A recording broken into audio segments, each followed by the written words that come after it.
तो हम बोल सकते हैं सम संख्या वैसी संख्या होती है जो दो से पूर्णतः क्या होती है, विभाज्य होती है। लेकिन कौन कौन सी संख्याएं दो से कटती है इसको भी तो देखेंगे ना। इसमें बहुत सारा रूल होता है, कुछ मेन पॉइंट भी इसके होते हैं सम संख्या, उसको भी हम लोग समझते हुए पढ़ेंगे ताकि आगे चल के कोई भी परेशानी ना हो।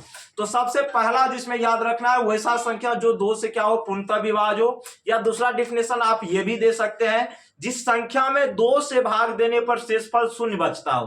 कहने का सेंस क्या हुआ, कोई भी संख्या पूर्णतः विभाज्य कब होगा, जब शेषफल शून्य बचेगा, जाहिर सी बात है। तो पहला तो ये याद रखना है। लेकिन दुनिया में बहुत सारा नंबर है तो उसमें सब संख्या तो सम संख्या नहीं होगी, इसीलिए हम लोग सम संख्या को पहचानने का तरीका लिखेंगे।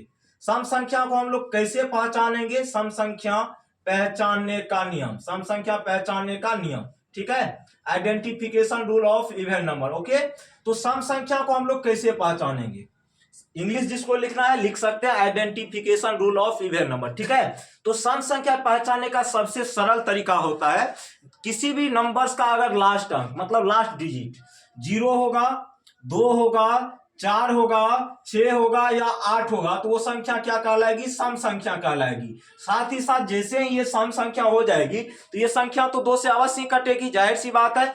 तो जिस संख्या के अंत में क्या रहेगा, 0 रहेगा, 2 रहेगा, 4 रहेगा, 6 रहेगा या 8 रहेगा, तो संख्या क्या कहलाएगी, सम संख्या। या जिस संख्या का इकाई का अंक 0 रहेगा, 2 रहेगा, 4 रहेगा, 6 रहेगा या 8 रहेगा, उस संख्या को हम लोग क्या बोलेंगे, सम संख्या। ये तो बात हो गई सम संख्या कहते किसे हैं और सम संख्या को हम लोग पहचानेंगे कैसे। फॉर एग्जांपल हम देते हैं आपको, जैसे हमने कहा 4 3 8 9, क्या यह एक सम संख्या है, बताओ तो। यह एक सम संख्या नहीं है, यह एक सम संख्या नहीं है क्योंकि लास्ट में 9 है। अगर हम यहाँ पे 2 लिख देते हैं ये क्या बन जाएगा, सम संख्या बन जाएगा। तो आपको सिंपल सा याद रखना है, किसी भी नंबर्स को अगर बताना हो कि ये सम है कि विषम, तो सम की अभी बात कर रहे हैं तो सम के बारे में बताएंगे, तो सिर्फ क्या करना है, उसके लास्ट अंक को देखना, मतलब इकाई के स्थान पे जो भी अंक आएगा अगर उसमें से 0 2 4 6 8 इसमें से कोई भी होगा तो वो क्या होगा, सम संख्या होगा आपका, ठीक है।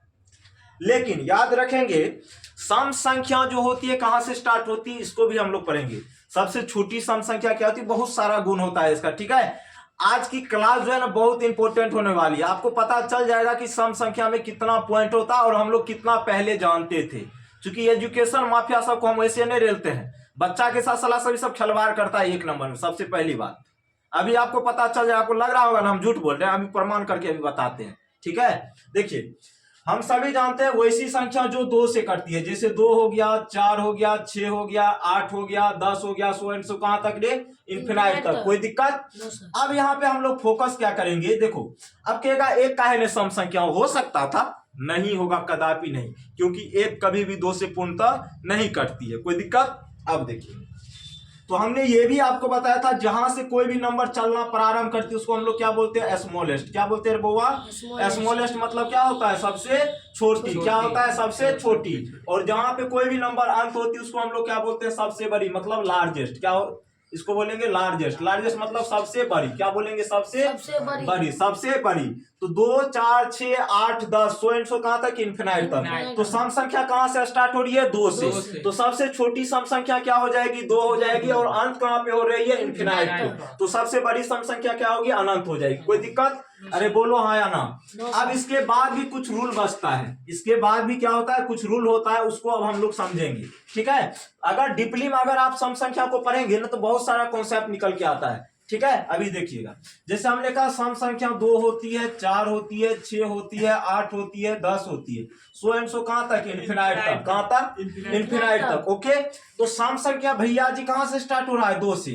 अब यहां से समझिएगा पॉइंट हम लोग बनाते आखिर कैसे हैं, पॉइंट को हम लोग कैसे बनाते हैं। देखिए मैथ को कभी भी रटने का नहीं है, मैथ को रटने का नहीं है, समझने का चीज है। जैसे चीजों को आप समझेंगे ना आनंद मिलेगा, ठीक है। यहाँ पे दिल उल नहीं टूटता है भैया जी, ठीक है, यहाँ पे पढ़ाई होता है। तो देखो भाई कहां से स्टार्ट हो रहा है, 2 से। कहां से स्टार्ट हो रहा है, 2 से।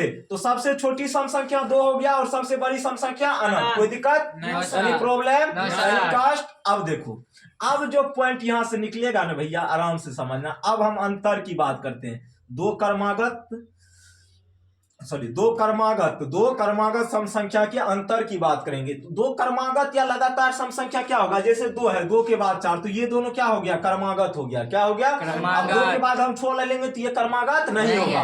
तो 2 के बाद जस्ट जो नंबर होगा ना वही क्या कहलाएगा, क्रमागत कहलाएगा। तो 2 और 4 आपस में क्या है, क्रमागत संख्या है। अगर हम पूछेंगे बताओ दो क्रमागत संख्या का अंतर कितना होता है, तो 4 में से 2 को घटाओ, कितना होता है, 2। तो यहाँ पे अंतर कितने का आया, 2 का। उसी तरह 6 से 4 को घटाओ, अंतर कितने का, 2 का। उसी तरह 8 में से 6 को घटाओ, अंतर कितने का, 2 का। तो हम ये कह सकते हैं दो लगातार सम संख्या के बीच जो डिफरेंस होता है हमेशा कितने का होता है, 2 का। कितने का होता है, क्लियर हो गया पॉइंट। अब पॉइंट आगे एचसीएफ की अब दूसरा नंबर में हम बात करते हैं। किसकी बात करते हैं, एक पॉइंट को जो है खोल के, जैसे डॉक्टर ऑपरेशन करता है ना, हम सम संख्या का ऐसा ऑपरेशन कर देंगे तो फिर वो बीमारी घुर के एबे न करेगा, आएगा कहीं घुर करके। क्योंकि देखो भैया होता है कि है ये सब जो है ना, यहाँ पे बोले ना ये मूर्खों का शहर